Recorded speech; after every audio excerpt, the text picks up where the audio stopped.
Il y a quelques temps de ça, je tombe très amoureux de cette femme. Ça se passe bien, ça se passe même super bien en réalité. On est presque pareil, on s'entend sur tous les points. Et il y a juste une ombre au tableau, il y a toujours cet homme dans son environnement. Ils traînent souvent ensemble. Et je suis pas le mec jaloux, possessif. C'est pas mon genre, ça me ressemble pas, je suis pas comme ça. Mais je sais une chose, c'est qu'à chaque fois que j'ai été jaloux, chaque fois que mon instinct me disait quelque chose, il se passait réellement quelque chose. Je commence au bout de quelques mois à lui en parler, je trouve que leur relation est bizarre, ambiguë, c'est des messages très tard le soir, elle me dit «T'es parano, t'es jaloux», elle rigole, elle se moque de moi. Et ça continue jusqu'à des photos qu'il lui envoie en pleine nuit, des messages d'amour. Elle me dit mais il est juste bourré, c'est rien, il faut pas t'en faire. C'est comme ça, on est sortis ensemble il y a quelques temps. Et maintenant, c'est bien fini tout ça. Elle me dit allez Antoine, secoue-toi un peu, c'est toi que j'aime. Et tu sais quoi? Je me dis c'est vrai, c'est peut-être une fausse idée que j'ai. J'en viens même à aller regarder des blogs à l'époque, des forums, à poser des questions à un psy, à me demander si je suis normal ou pas d'avoir cette jalousie qui est peut-être très très mal placée. Un jour, lors d'une soirée, un de ses amis vient me voir et me dit Antoine, il faut que tu arrêtes d'être jaloux, hein. Il me dit entre eux, bien évidemment qu'il n'y a rien. Bien évidemment qu'il n'y a rien. Donc c'est intéressant parce que l'entourage s'en mêle aussi. C'est-à-dire que mon point de vérité n'est pas que ma tête, ça devient elle, sa vision, mais ça devient aussi l'entourage qui vient me convaincre que la vérité, elle est différente de celle que je pense moi. Garde bien ça pour la suite. Ce qui est intéressant par la suite, c'est que je m'auto-convainc que je suis en tort, que c'est à moi d'être moins sensible, moins paranoïaque, moins émotif là-dessus, que je dois reprendre un peu ma virilité parce que je commence à perdre confiance en moi, à me demander pourquoi est-ce que je me comporte comme ça, et je me dis, allez, il faut que je me reprenne, il faut que je montre une autre image si je veux que ça se passe bien. Eh bien ça, mes amis, c'est un exemple de gaslighting. Ta vérité est niée par ton partenaire, t'en viens même à nier ta propre vérité, tu perds confiance en toi, et tu loupes l'essentiel. C'est même ce qui fait qu'un soir, à 22h, un autre ami de ce groupe-là m'appelle, me dit Antoine, tu es cocu, je les ai vus ensemble, évidemment qu'ils sont ensemble. Et je lui dis, comment est-ce que tu sais? Il me dit, on peut jamais être sûr à 100%. Il me dit, dans la chambre, il y a que eux deux qui savent vraiment ce qui se passe. Personne ne pourra savoir.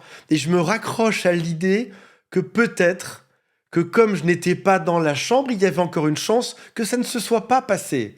Donc je m'auto-convainc que ma réalité n'est pas la bonne. Voici un exemple vraiment classique de gaslighting. On te fait douter de ta réalité. C'est peut-être ce qui t'est arrivé. Et je parle pas forcément de tromperie, on verra qu'il y a tout un tas d'autres exemples. Il y a une histoire qui buzz depuis une semaine, c'est l'histoire de Britney qui soupçonne son mari Mike, c'est en Amérique, d'être sur Tinder. Elle utilise une appli qui s'appelle Cheater-Buster, qui est très connue en Amérique, un peu moins en France, et elle veut confirmer que son profil est bien actif. Il s'avère que oui, elle découvre que sur Tinder, il y a un compte. Elle crée un faux profil, dessus elle s'appelle Tiffany, et elle fixe un rendez-vous à son propre mec, sous un faux nom, dans un restaurant. Mike arrive au restaurant, il tombe nez à nez avec sa propre femme, mais il aurait pu fondre en larmes, ce n'est pas le cas. Il ne s'excuse pas. Il lui dit que c'est un piège, que c'est puéril et que ça le déçoit beaucoup, que tout ceci est de sa faute à elle. C'est bel et bien lui qui l'a trompé, pour autant il est victime du piège aujourd'hui. C'est de la faute de sa femme. Voici quelques autres exemples classiques, parce qu'on pourrait penser que ça s'arrête uniquement aux tromperies, ce n'est pas le cas. Il y a une dispute classique, quoi qu'il se passe, on va te dire, tu es trop sensible, tu dramatises, c'est dans ta tête. Tu as dit quelque chose la veille, ou l'autre a dit quelque chose où tu as insulté, il va te dire « Non, je ne t'ai jamais traité de ce terme-là. Tu confonds avec autre chose, tout te souvient mal. Tu as prêté de l'argent, tu as rendu un service, on ne s'en rappelle pas. » Comme dans mon histoire, il peut convaincre tes amis ou ses amis que c'est toi le problème. Et pour l'avoir vécu, je peux vous dire que c'est perturbant. Ta réalité dépend souvent de ce que le maximum de monde pense autour de toi. Il peut aussi y avoir un nouveau terme qui est à la mode depuis une semaine, c'est ce qui s'appelle du gaslighting numérique. On va te ressortir des anciennes captures d'écran sorties de leur contexte, de choses que tu as dites il y a quelques mois ou il y a quelques années. Oui, mais regarde ce que tu m'as fait à l'époque. Ou encore du gaslighting affectif. Si tu m'aimais vraiment, alors tu ne ferais pas ceci, tu ne ferais pas cela. On a souvent l'image d'un monstre, d'un homme, souvent au passage, qui serait très puissant, très fort, et d'une petite femme faible. Alors, je dis pas que ça peut pas arriver, mais tu peux aussi avoir une femme qui fait ça. Une femme même fragile. Tu peux aussi avoir un homme faible qui fait ça. Pense à un petit homme chétif qui te sortirait non pas des c'est de ta faute de manière assez vigoureuse comme ça, mais qui te dirait désolé, j'ai oublié, je suis comme ça. Peut-être que cet homme te trompe depuis longtemps et il te dit qu'il a oublié le rendez-vous parce qu'il est TDAH. C'est pas de sa faute, c'est juste que sa mémoire flanche un peu de temps en temps. Il est tête en l'air, ou c'est parce qu'il est dépendant affectif, qu'il a besoin d'avoir ta localisation en permanence. Oui, sauf que cette petite personne chétive est en train de te localiser et de gérer, de contrôler ta vie. L'objectif final de toute façon du gaslighting, c'est te rendre dépendant de lui ou d'elle comme étant sa seule source de vérité. Et le deuxième, c'est une perte totale de confiance en soi. Si jamais ta mémoire flanche, parce que c'est ça qu'on te dit au final, si jamais ton interprétation est mauvaise, tu perds obligatoirement confiance en toi. Il n'y a pas d'autre choix. Je t'ai répertorié des phrases extrêmement classiques du gaslighting. Est-ce que tu les as entendues ? Tu es trop sensible. Tu dramatises encore.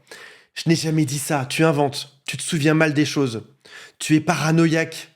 Je n'ai pas fait ça. Détends-toi. Il n'y a rien qui se passe. Sois cool. C'est dans ta tête. Je pense que t'exagères, tu es fou, folle. Après tout ce que j'ai fait pour toi, c'est toi qui m'as poussé à faire ça. Si tu m'aimais, tu comprendrais. Tu cherches juste les problèmes. Prenons un cas plus fin. Vous êtes chacun chez vous, et toi, t'aimes bien, par exemple, le soir, envoyer un petit message pour savoir comment l'autre va. C'est pas du contrôle, mais peut-être que tu doutes un peu de l'autre et t'as envie de savoir où il est. T'envoies un message et l'autre ne répond pas. Alors, si ça arrive un soir, j'ai envie de te dire, c'est pas très grave. Mais ça va arriver plein de fois de suite. Et à chaque fois, il y aura une excuse un petit peu différente. Et il va te dire « Reste cool, c'est pas grave, je m'étais endormi. » Et au fond de toi, tu sais plus. Est-ce que tu deviens parano ? Est-ce que tu insistes trop ? Est-ce que tu devrais pas le laisser tranquille ? Est-ce que oui, finalement, cette personne n'est peut-être juste pas tellement sur son téléphone portable et il faut la laisser en paix ? Mais le souci, c'est que cette histoire d'SMS vient se rajouter à plein d'autres impressions. On a des cerveaux qui sont incroyables, qui ont une capacité de ressentir les choses. Tu ressens qu'il y a un problème dans la relation, et cette histoire de SMS qui est bête au final, ça devient la partie visible d'un plus gros problème. C'est la partie visible de l'iceberg qui cache complètement autre chose, et surtout qui cache l'un de tes ressentis. Mais parce qu'il va t'expliquer par la logique qu'il n'y a pas de problème, tu vas gommer ton ressenti, tu vas t'interdire de ressentir ça, tu vas t'en vouloir, et tu vas te demander quel est le problème chez toi. Si vous pensez que c'est anodin, sachez que le gaslighting peut créer de l'anxiété, peut créer de la dépression qui vient très souvent après la perte d'estime de soi et aussi de la dissociation que chaque personne a vécu là-dedans. Tu ne sais plus ce qui est vrai ou faux dans tes propres souvenirs et tu as l'impression d'être dans un brouillard gris où tu vois pas à 2 mètres devant toi. Tu ne sais plus le bien du mal. Est-ce que c'est bien de ne pas envoyer des SMS le soir ? Est-ce que c'est mal ? Si tu vas chercher sur Internet, tu auras tout autant de personnes qui te diront que oui, ça va, ou que non, ça va pas. Est-ce que c'est bien qu'il soit copain avec ses ex ou pas ? Tu sais plus. Écoute ton ressenti, quelque chose au fond de toi te dit que ça va pas et c'est juste là. C'est ici que ça se le dit. Et ne cherche même pas à analyser ces signaux, reviens juste à l'essentiel. Je sens que cette personne n'est pas claire. J'arrête de rationaliser. Tu commences à t'excuser de tout, même quand t'as rien fait. Tu perds tes passions, tes hobbies, tu perds même tes potes parce que t'as honte, parce que t'es devenu quelqu'un de différent. Et pour finir, j'aimerais vous dire que ce sont les personnes les plus intelligentes qui tombent dedans à chaque fois. Parce que dans les faits, il y a toujours un doute. On parle d'un SMS pas envoyé le soir, on parle d'une amitié avec quelqu'un d'autre qui t'arrange pas vraiment ou t'as un doute.